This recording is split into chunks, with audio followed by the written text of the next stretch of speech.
एक बहुत ही प्यारा क्वेश्चन आया, नवीन भाई नई इनकम टैक्स एक्ट में ऐसा कुछ रूल निकला है क्या जिससे हमको बुक्स ऑफ अकाउंट्स मेंटेन करना नहीं पड़े? तो ऐसा कुछ भी होने वाला नहीं है। इनकम टैक्स की पाठशाला में आज हम डिस्कस करेंगे बुक्स ऑफ अकाउंट्स मेंटेन करना किनको कंपलसरी है, किनको उसमें से एग्जम्पशन है।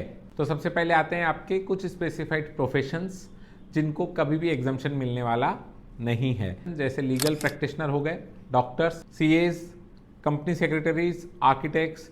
इनको एग्जम्पशन नहीं मिलने वाला है बुक्स ऑफ अकाउंट्स मेंटेन करने से। इनकी टर्नओवर की क्राइटेरिया कुछ भी रहने दो, 1 लाख कमा रहे हैं कि 10 लाख कमा रहे हैं कि 20 लाख कमा रहे हैं, फर्क नहीं पड़ता। बिजनेसमैन के केस में एक बिजनेसमैन जिसका ईयरली इनकम 1,20,000 से कम है या फिर टर्नओवर 25 लाख से कम है, तो फिर वो बुक्स ऑफ अकाउंट्स मेंटेन नहीं भी करे तो चलता। नेक्स्ट इज बिजनेस और प्रोफेशन।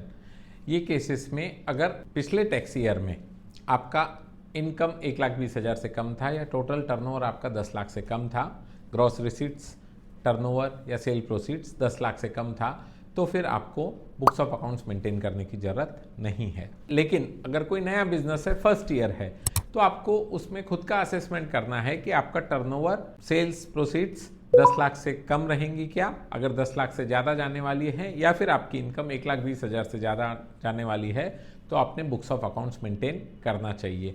पर इनके केस में डीम्ड इनकम अगर हम किसी की कंसिडर कर रहे हैं, प्रिजम्पटिव टैक्सेशन जो पीछे हम डिस्कस कर चुके हैं, उनके केस में आपको बुक्स ऑफ अकाउंट्स मेंटेन करने की ज़रूरत नहीं है।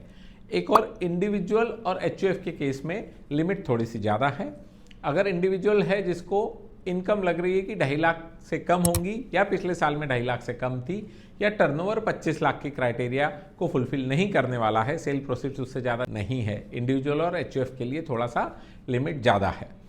क्या होगा अगर हम ये बुक्स ऑफ अकाउंट्स मेंटेन नहीं करेंगे? तो ज़्यादा कुछ नहीं, सिर्फ 25,000 रुपये की पेनल्टी है in case of breach of clause 62 of income tax act 2025।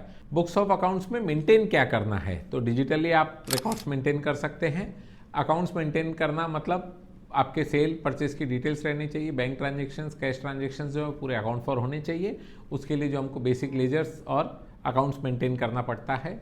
हाँ, अगर आपकी इन्वेंट्री है तो इन्वेंट्री की भी डिटेल्स मेंटेन होनी चाहिए। ऐसी और स्मार्ट फाइनेंस टैक्स टिप्स के लिए जुड़े रहिए नमस्ते फिनटेक से, your partner in financial growth.